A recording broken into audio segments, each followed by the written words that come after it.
মন দিয়ে পড়াশোনা করে জীবনে অনেক বড় হতে চায়, কিন্তু পড়াশোনায় মন বসে না। পড়াশোনা করতে একদম ভালো লাগে না, মন বারবার মোবাইলের দিকে চলে যায়।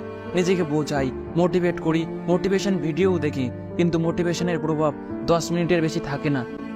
শোনো বন্ধু, 14 থেকে 25 বছর এটা জীবনের এমনই গুরুত্বপূর্ণ সময়। এই সময়টাকে যদি সঠিকভাবে ব্যবহার করতে পারো, জীবন তোমাকে সফলতার শিখরে পৌঁছে দেবে, অথবা ব্যর্থতা তোমার জীবনের সঙ্গী হবে। আজ এক্ষুনি নিজেকে একটা প্রশ্ন করো তো, আজ থেকে ঠিক 5 বছর বা 10 বছর পরে নিজেকে কোন জায়গায় দেখতে চাও? কতদিন আর বাবা মায়ের উপর নির্ভর করে থাকবে? কতদিন? রাজা হতে গেলে শ্রমিকের মতো পরিশ্রম করতেই হয়। সূর্যের মতো নিজেকে চমকাতে গেলে সূর্যের তাপে নিজেকে পোড়াতেই হবে। নিশ্চয়ই যখন এমন কাউকে দেখো যে পড়াশুনো করে জীবনে অনেক কিছু করেছে, সেই মুহূর্তে ভীষণ মোটিভেটেড হয়ে সিদ্ধান্ত নিয়ে ফেলো, কাল থেকে পড়বো, বা সামনের মাসের 1 তারিখ থেকে পড়বো, বা অমুক দিন থেকে পড়বো। আর কতদিন কাল কাল করবে? একদিন এমন দিনও আসবে যেদিন তোমার জীবনের শেষ দিন হবে, সেদিনও কি বলবে কাল করব? তুমি পড়াশুনোর মতো একটা মহৎ কাজ করার জন্য ক্যালেন্ডারের একটা তারিখের উপরে নির্ভর করে বসে থাকছো। একবার ওই মানুষগুলোর দিকে তাকিয়ে দেখো, তোমার উপরে কতটা ভরসা করে বসে আছে। আমি বলছি তোমার বাবা মায়ের কথা। তারা তোমাকে নিয়ে কত আশা করে আছে, কত স্বপ্ন দেখে। তোমার খুশির জন্য তারা তাদের সর্বস্ব বিসর্জন দিতেও রাজি আছে, আর তুমি 5 মিনিট পড়ার জন্য রাজি না। আজই ভেবে নাও জীবনে তুমি কি করবে, আর না হলে জীবন তো ভেবেই রেখেছে। আজই মোবাইল থেকে ওই সমস্ত জিনিস ডিলিট করে দাও যেগুলোর সাথে তোমার ফিউচারের, তোমার লক্ষ্যের, তোমার স্বপ্নের কোনো সম্পর্ক নেই। তুমি কি পড়াশোনায় খুবই খারাপ? নিশ্চয়ই না।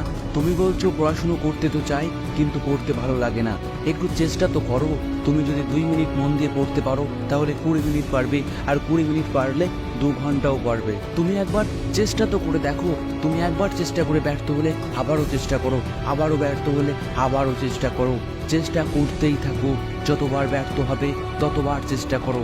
বারবার চেষ্টা করার পরেও তুমি যদি হেরে যাও, তাহলেও জেনে রাখবে তুমি দুনিয়ার বাকি 90% মানুষের থেকে এগিয়ে আছো। কারণ বাকি 90% মানুষ চেষ্টা করার আগেই হার মেনে নেয়। আমি সন্দীপ মহেশ্বরের ভিডিওতে যে কথাটা বহুবার শুনেছি, কোশিশ করনে वालों की कभी हार नहीं होता। অসফলতাকে ভয় পেও না, এটা চ্যালেঞ্জ। একে অ্যাকসেপ্ট করো, খুঁজে বের করো তোমার ভিতরে কোথায় ভুল হচ্ছে, সেটা ঠিক করো। একটা কথা মাথার মধ্যে ঢুকিয়ে নাও, জীবনে যতবারই ব্যর্থ হও না কেন, কখনো ময়দান ছেড়ে পালিয়ে যেও না। তোমার পড়ে যাওয়া হয়তো কয়েকজন দেখেছে, তোমার উঠে দাঁড়ানো যেন পুরো দুনিয়া দেখে। পড়াশোনা করতে ভালো না লাগলেও পড়ো, নিজের জন্য পড়ো, শত্রুর সাথে মোকাবিলা করার জন্য পড়ো, বাবা মায়ের জন্য পড়ো। ওদের একমাত্র ভরসা তুমি। সবারই জীবনে এমন একটা স্বপ্ন থাকে, যে স্বপ্ন পূরণ করার জন্য দিনরাত অক্লান্ত পরিশ্রম করতে পারে। আমি জানি না তোমার জীবনে কোনো স্বপ্ন আছে কিনা, কিন্তু আমি এটা জানি, লক্ষ লক্ষ ভিডিওর মধ্য থেকে তুমি যদি এই ভিডিওটা দেখছো, তাহলে তোমার মধ্যে অবশ্যই কিছু স্পেশাল গুণ আছে। তোমার ভিতরে নিশ্চয়ই এমন কোনো আগুন আছে যেটা ভবিষ্যতে জ্বালামুখী হতে পারে। বিশ্বাস না হলেও আমার কথাগুলো মন দিয়ে শোনো, বিশ্বাস না হলেও আমার কথাগুলো সত্যি বলে মেনে নাও। যদি তুমি সত্যি বলে মেনে নাও, তাহলে তোমাকে জীবনে সফল হওয়া থেকে কেউ আটকাতে পারবে না। আমি জানি না তুমি কে, আমার এই ভিডিও দেখছো, কিন্তু এটা জানি তুমি জীবনে সফলতার শিখরে পৌঁছবে, তোমার প্রতিটা স্বপ্ন পূরণ হবে। তাই আর সময় নষ্ট না করে আজ থেকেই পড়ো। 5 মিনিট পড়ো, 10 মিনিট পড়ো, কিন্তু অবশ্যই পড়ো।